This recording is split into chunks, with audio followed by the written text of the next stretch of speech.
थाने पर जाने के बाद हमें वर्तमान समय में मौजूद थानाध्यक्ष राजा राम द्विवेदी ने कहा था मुझसे कि देखिए ये अहिर लोग हैं, अहिर बिरादरी है, जब तक मार पीट या मर्डर नहीं कर लेगी तब तक मानने वाली नहीं है। लेकिन वो हमको नहीं मार पाया, रिटर्न में अनुराग को पा गया तो वहाँ सड़क पर ही उसको धारदार तलवार से एक ही बार में सिर धड़ से अलग कर दिया।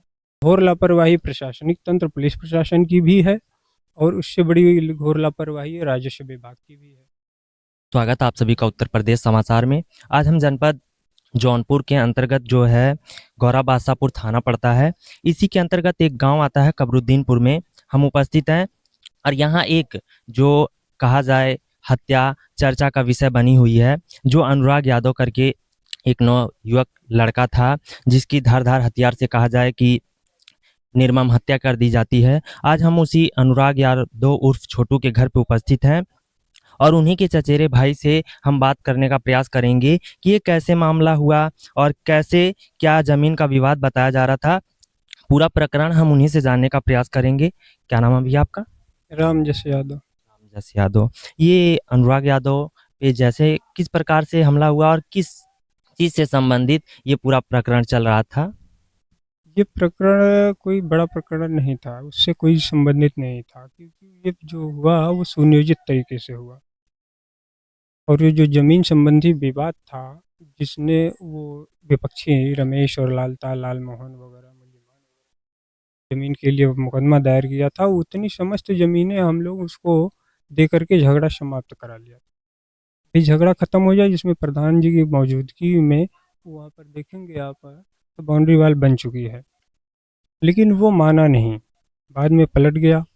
ठीक है, पलट गया, उसके बाद सामने ये पड़ता है, ये है चक्का है, इस पर मुकदमा कर दिया। तो ये सब चल रहा था, लेकिन जो कल की घटना हुई उस संबंध में कहीं कोई कहा सुनी या कोई गाली गलौज जैसा कुछ हुआ ही नहीं। ये अचानक एकाएक मैं और वो मेरा चचेरा भाई अनुराग जा रहे थे खेत, ये रास्ते से, रास्ते में वो दो चार ईंट पड़ा हुआ है, उसी को वो हटाने लगा, थोड़ा सा साइड में करने लगा।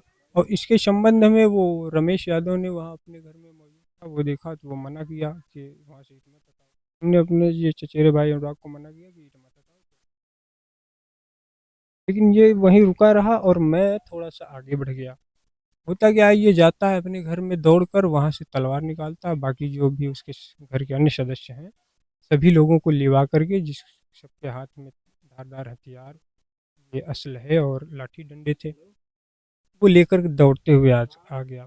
और ये रमेश यादव हाथ में तलवार लेकर के दौड़ते हुए सबसे आगे आ रहा था। तो मैं और वेट कर रहा था कि देखता हूँ कि वो डराता है या फिर मेरे करीब तक आता है। तो मैंने देखा कि जब बेहद करीब आ गया तो हमने ये कहा कि अनुराग को, भाई तुम भाग जाओ, मार देगा ये। अनुराग घर की तरफ भाग आया और मैं रास्ता पकड़ के वो स्कूल की तरफ भागा। वो मुझको दौड़ा लिया, स्कूल तक दौड़ाया, उसके बाद मैं वहाँ से इस रास्ते से घर आया। लेकिन होता क्या है कि इसी दौरान जब वो मुझको नहीं पाता तो रिटर्न आ जाता है, लेकिन अनुराग भी यहाँ से रिटर्न वापस जाता है हमें देखने के लिए कि हो सकता है भैया को मार ना दे। लेकिन वो हमको नहीं मार पाया, रिटर्न में अनुराग को पा गया तो वहाँ सड़क पर ही उसको धारदार तलवार से एक ही बार में सिर धड़ से अलग कर दिया। नवयुवक थे, आगे चल के परिवार का एक बहुत बड़ा सहारा थे, भविष्य थे। और कहा जाता है उनकी 5 बहनें थीं और परिवार में इकलौता लड़का था अनुराग। जिस हिसाब से ये कहा जाए, क्या प्रिपरेड पूरी प्लानिंग के तहत इनको मारा गया है कि किस हिसाब से ये पूरी घटना को अंजाम दिया गया है? पूरी प्लानिंग के तहत, जैसे प्री प्लानिंग होती है इसी तरीके से घटना को अंजाम दिया गया है, क्योंकि वहाँ पर कोई डिस्प्यूट नहीं था, रास्ते पर कोई विवाद नहीं था, ना किसी तरह की कोई कहा-सुनी हुई, ना कुछ गाली-गलौज हुआ, ऐसा कुछ हुआ नहीं। ये सब एकाएक अचानक हुआ। ऐसी कोई प्लानिंग उनकी बनी हुई हो पहले से कि जैसे ये लोग निकलेंगे वैसे ही, लेकिन मेन टारगेट मैं था, लेकिन मैं भाग लिया और ये इसको भी वापस कर दिया, घर भाग जाओ, ये घर भाग गया, लेकिन रिटर्न ये चला गया मुझको देखने की, हो सकता है कि भैया को मार ना दे, लेकिन वो मुझे पाया नहीं, रिटर्न में इसको पा गया, इसको मार दिया। इस तरह से मारा जैसे कोई तालिबानी सर को सजा ये के करते तहत हैं। जैसे सजा दी गई हो, यातना दी गई हो, उस हिसाब से पूरी प्रकरण को अंजाम दिया गया। एक चीज़ और हम आपसे जानना चाहेंगे, अनुराग की शिक्षा कहाँ तक हुई थी और वो किस क्षेत्र में अपने कदम जमा रहे थे, किस क्षेत्र में वो आगे बढ़ रहे थे? 11वीं क्लास का स्टूडेंट था और ताइक्वांडो जो खेल होता है उसमें वो अच्छा खिलाड़ी था। अभी तो वो ये डिस्ट्रिक्ट लेवल खेला था, इस बार उसका चयन स्टेट लेवल पर हुआ था। फरवरी में उसका गेम था, वो खेलने की तैयारी कर रहा था। कि तो हम जानना चाहेंगे, हो सकता है ज़मीन के साथ-साथ अगर वो इस क्षेत्र में आगे बढ़ रहा, तो इससे भी जलनवश गाँव में ऐसी घटनाओं को अंजाम दिया जाता है, तो इस पे आप क्या कहना चाहेंगे? देखिए, जहाँ तक कि जलन का सवाल है तो वो जलन उससे नहीं, जलन तो मुझसे है, क्योंकि ये रमेश का परिवार आपराधिक छवि का परिवार है, निहायत फर्जी मुकदमेबाज हैं ये सब। फर्जी मुकदमे करके पास पड़ोस की सभी लोगों की ज़मीनें हड़पते हैं। इनका पुराना इतिहास रहा है, रिकॉर्ड रहा है, सबका रिकॉर्ड भी मेरे पास है। ये एक दर्जन भर मुकदमे, सिविल मुकदमे, क्रिमिनल मुकदमे माननीय न्यायालय से कर रखा है, क्योंकि कोई ऐसी झगड़ा या लड़ाई या मारपीट होती नहीं रही है कभी कि जो ये थाने पर से मुकदमा करता, इसलिए ये न्यायालय से मुकदमा करता रहता है। तो पास पड़ोस के लोग भी हमको मुकदमा देखने के लिए अथराइज कर रखे थे कि आप ही देखते रहिएगा।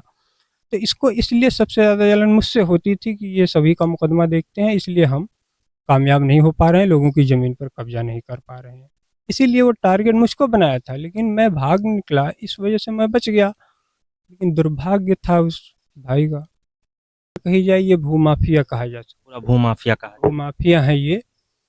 और जो ज़मीनें हैं वो बंजर वर्ग की ज़मीनें, सरकारी ज़मीनें हैं। इसके संबंध में हमने प्रार्थना पत्र कप्तान साहब, जिलाधिकारी महोदय, यहाँ तक कि हमने माननीय मुख्यमंत्री पोर्टल IGRS पर भी प्रार्थना पत्र डाल रखा था कि ये विवादित ज़मीन बंजर वर्ग की है, इसे खाली करा दिया जाए ताकि विवाद हमेशा के लिए खत्म हो जाए। लेकिन न प्रशासन ने तत्परता दिखाई, न ही राजस्व विभाग ने कोई तत्परता दिखाई, जिससे आज ये इतनी बड़ी घटना हुई। इसमें घोर लापरवाही प्रशासनिक तंत्र, पुलिस प्रशासन की भी है, और उससे बड़ी घोर लापरवाही राजस्व विभाग की भी है।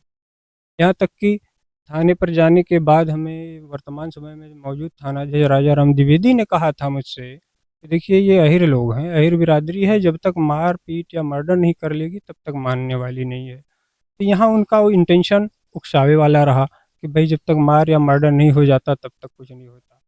हल्के के हमारे हल्के के एसआई रहे हैं हरिश्चंद्र प्रसाद, जो मुझसे पैसे की डिमांड करते रहे हैं इस प्रकरण के संबंध में। मैंने उनसे कहा कि भाई देखिए आपको वर्दी मिली है और मैं अधिवक्ता हूँ, आपको इस तरह से दुस्साहस नहीं कर सकते मुझसे पैसे मांगने की। कहा नहीं, पैसा देंगे तो काम हो। तो ये मिली जुली रणनीति के तहत हुआ है सब। अगर कहा जाए कि प्रशासन की लचर व्यवस्था के कारण शायद अनुराग जो यादव हैं उर्फ छोटू की जान गई है। एक प्रशासनिक लापरवाही, एक लचर व्यवस्था का ही ये दुष्परिणाम है कि जो आज एक नवयुवक अपनी जान गंवा देता है और बेरहमी तरीके से उसकी हत्या कर दी जाती है। और जिस हिसाब से ये पूरे प्रकरण को हम आपको सुना रहे थे, जो उनके चचेरे भाई हैं, जो कह रहे थे कि किस हिसाब से इस पूरी घटना को अंजाम दिया जाता है, कैसे एक ज़मीनी विवाद कहा जाए एक मौत का कारण बन जाता है। वही अनुराग यादव जो आगे चल के अपने परिवार के लिए एक भविष्य और अपने आप में एक कला प्रतिभा दिखाने के लिए योग्य हो चुका था और आगे चल के वो शायद भारत के लिए भी खेलता, परंतु कहीं न कहीं उसकी तलवार से निर्मम हत्या कर दी जाती है।